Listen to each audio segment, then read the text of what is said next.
Hey there, everybody. This is CP Cards and Dice, and welcome to game 148 in our 1987 APBA replay of the New York Mets. We are playing in Pittsburgh, and right now this is the bottom of the seventh inning. It's right about to get started. The Mets at one point were down 7-0. They've come back with 3 runs in the fifth, 1 in the sixth, 1 in the seventh at 7-5 now. So they're back in it.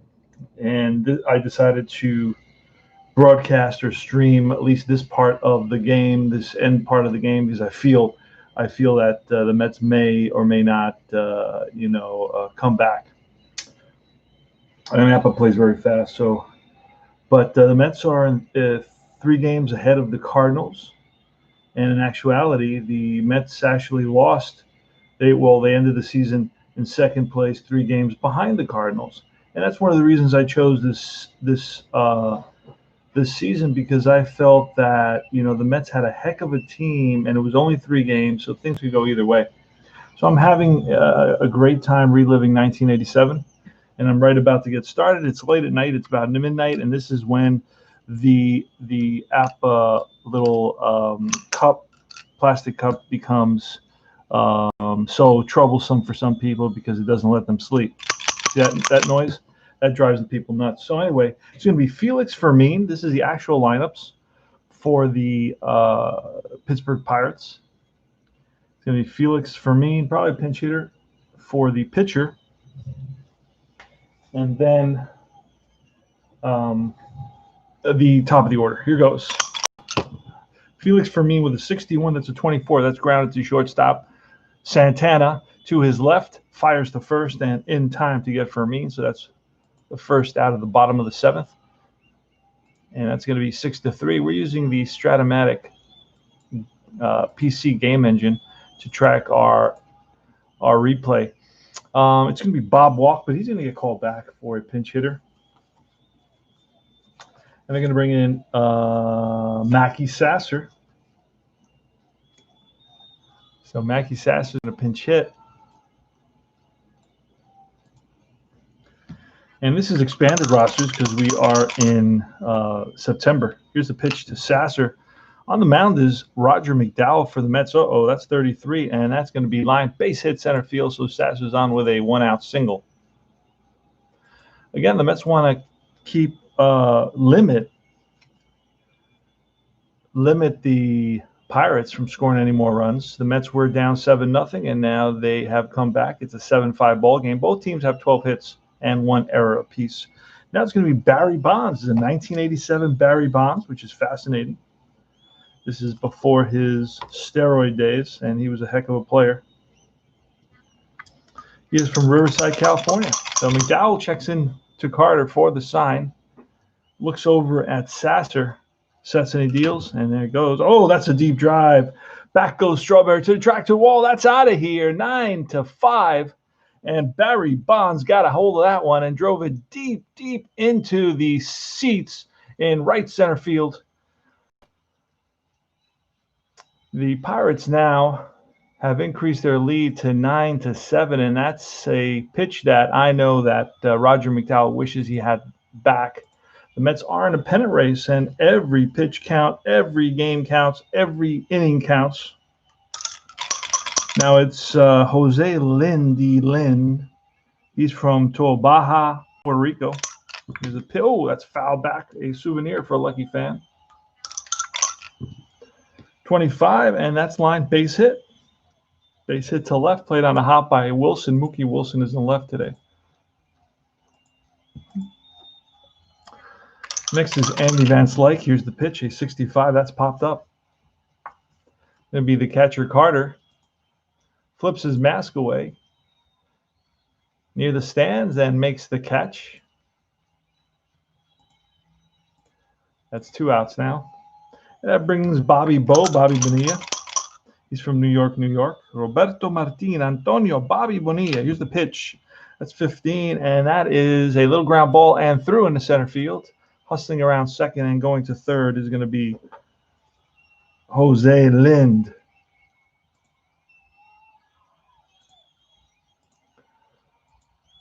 So McDowell struggling a little bit here in the bottom of the seventh. Here's a pitch to Sid Bream.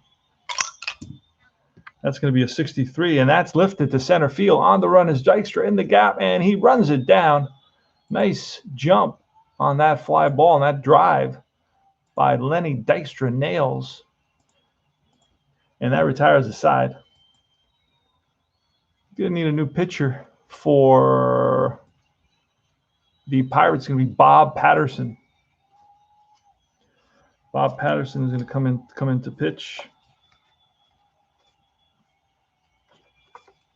It's going to be a D pitcher.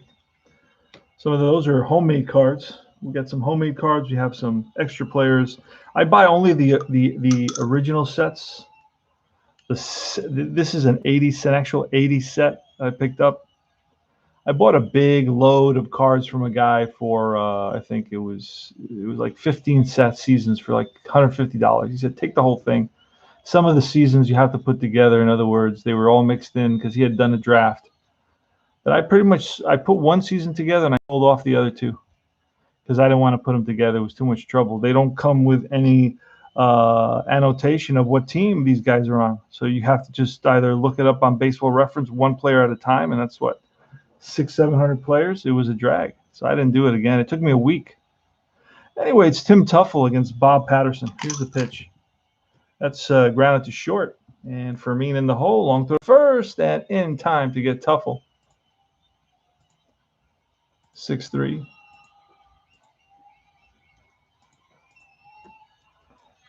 Next is Rafi Santana. Here's the pitch, and that is a little ground ball and through for a base hit. So Santana's on with a single. 1 out single for Santana. It's time for a pinch hitter for the Mets now.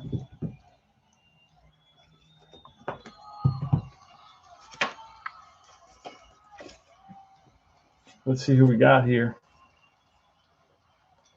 We have Patterson's a lefty, so we're going to bring in Keith Miller. Actually, I'm going to bring in Wally Backman. Wally Backman's a pinch hit.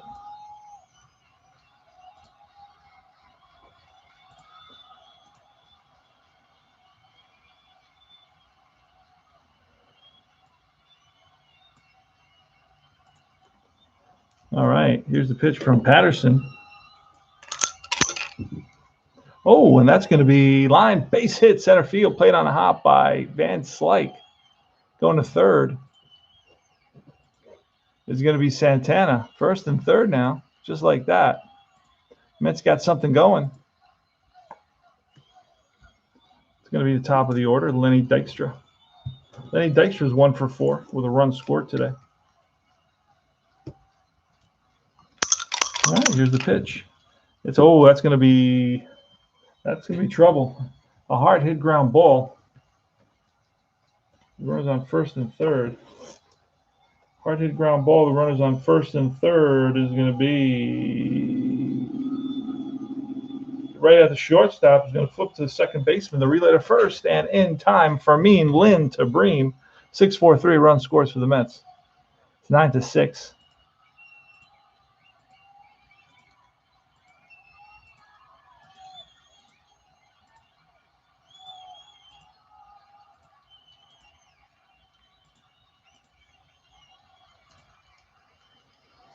And the Mets are going to bring in a new pitcher.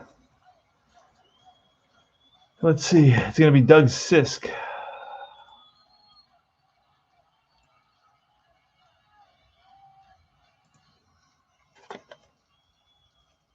Oh, there was no run scored there. They were already but wait a second. I got to go back. Because I thought there were no outs. So let me undo that. Yeah, there's one out, and that's going to be a double play, 6-4-3 double play. So there's no run scored. My mistake. Out, out. Runner stays on his base. And it's going to be 6, 4, and 3.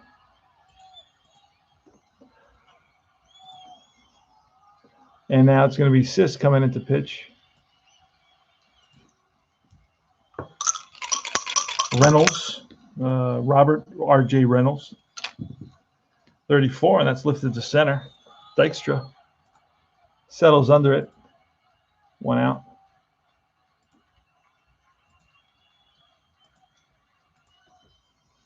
Next is the catcher, Lavalier.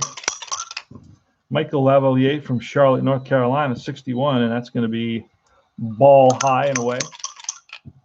Next pitch, a 35, and that is a little ground ball through the right side for a base hit. So Lavalier's on with a single. Furman is next. Here's the pitch. 22, and that's going to be line base hit. Lavalier is going to stop at second. Back-to-back singles here. And it's Bob Patterson. It's 9-5. We're going to get Patterson to bunt. It's going to square away. 16 is going to be a successful bunt. That's back to the pitcher. Over to second baseman, covering first. And that's going to move both players up. Sack bunt 1-4.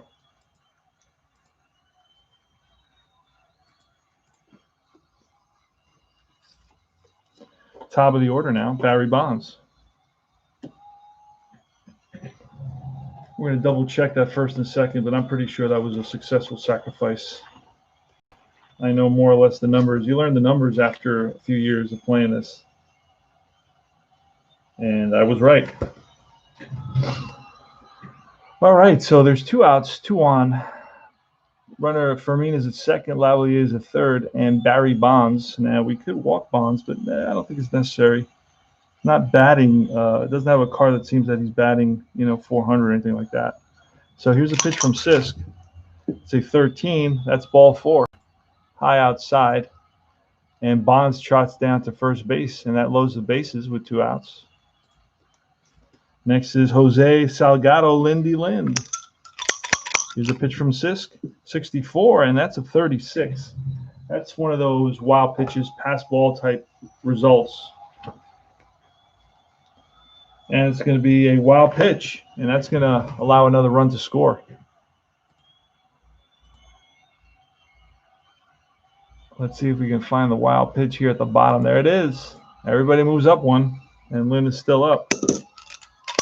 Count is 2-0. Here's the pitch, and that is a ground ball to the shortstop, Santana, who over to first and in time, and that retires the side. But the Pirates pick up another run, and they lead it by a score of 10-5. We're going to the top of the 9th. Last licks for the Mets here. It's going to be Hojo leading us off against Bob Patterson.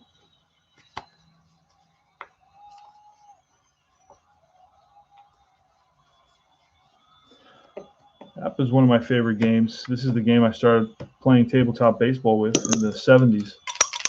Here's a pitch to Johnson, and that is lifted to right. Reynolds towards the line, and he's there for out number 1. 1 up, 1 down for the Pirates and Bob Patterson here in the 9th. Next is Keith Hernandez. Hernandez is 2 for 4, and that's going to be a potential error. We're going to use a randomizer. This is something that I found somewhere.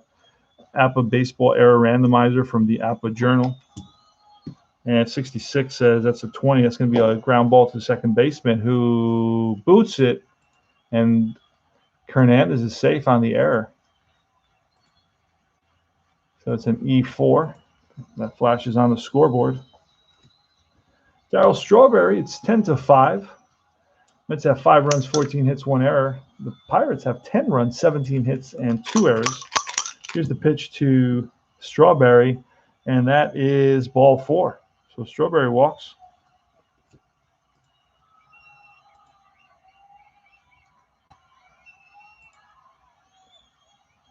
1 out, 2 on. Mookie Wilson. Mookie Wilson's from Bamberg, South Carolina. Switch hitter. Here's the pitch, and that's ball 4. So the Mets have the bases loaded. That's going to put the tying run on deck. Mets have a tremendous offense in 1987. And that's going to be it for Patterson. The Pirates are going to call in. Let's see who they're going to call in here. Don Robinson looks like he's going to come out. Don Robinson. Let me just take a quick peek at the actual box score for these games.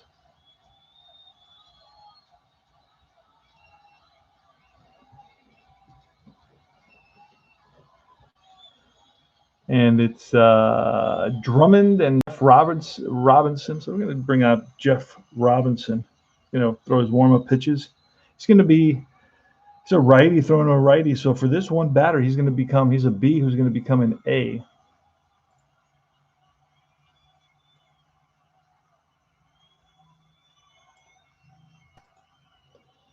And here's going to be the pitch to Carter.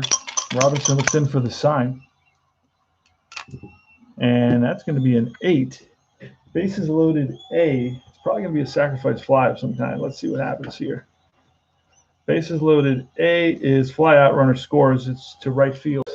Reynolds. It's deep enough to score Hernandez. He's going to score easily.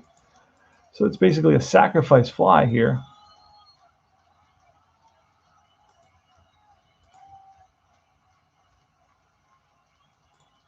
And Tim Tuffle now the batter against Jeff Robinson.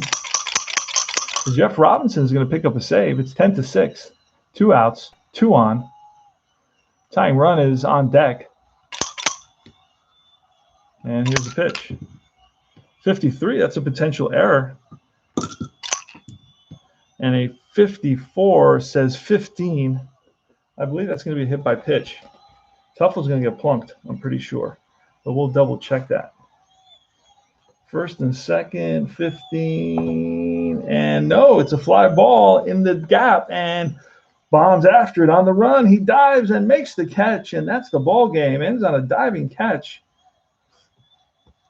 to the left fielder, Barry Bonds. 54 is a 15. And that turns into under fielding column 2, turns into a fly ball left field. So Bonds with a great catch in left, and the game is over. Mets lose it by a score of 10-6. This game just wasn't meant to be. I can tell you that from the beginning. Look at the box score to pick anything that really stands out. 4 Mets had 2 hits: Johnson, Hernandez, Wilson, and Santana. Aguilera is going to take the loss 8-3 with a 2.54 ERA. He gave up 4 runs in 2 1/3 innings. The win's going to go to Patterson, who pitched 1 and 1/3. That's interesting that they would give him the win. The starting pitcher only went 4 2/3, so he wasn't able to get it. Home runs, Barry Bonds hit his 15th, and Andy Van Slyke his 21st. Let's see RBIs for the Mets. Johnson picked up 2. He's 76. Wilson is 33rd. Carter is 88th and 89th RBI. And that's about it for the Mets. Nothing really else to mention.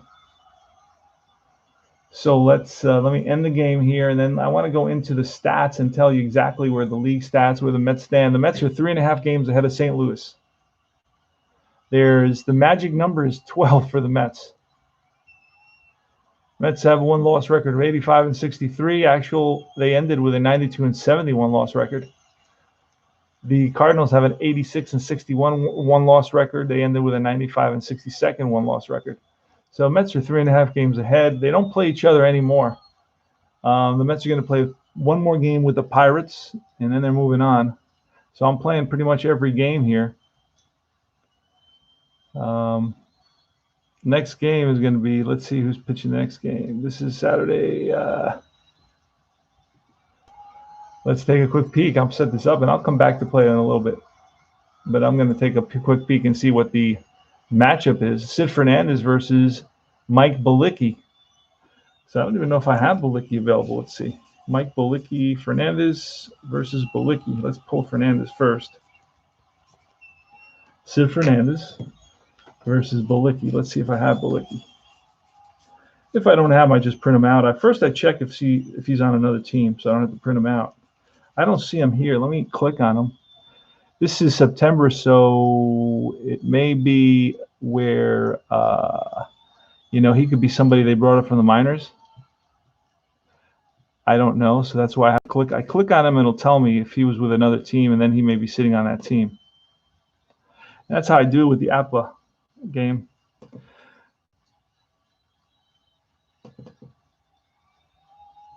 There it is. Mike Balicki, 87.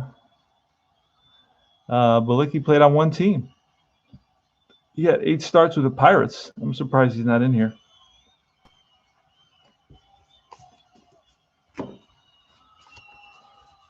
So I'm surprised he's not in here, but he isn't. So I'm going to have to print him out.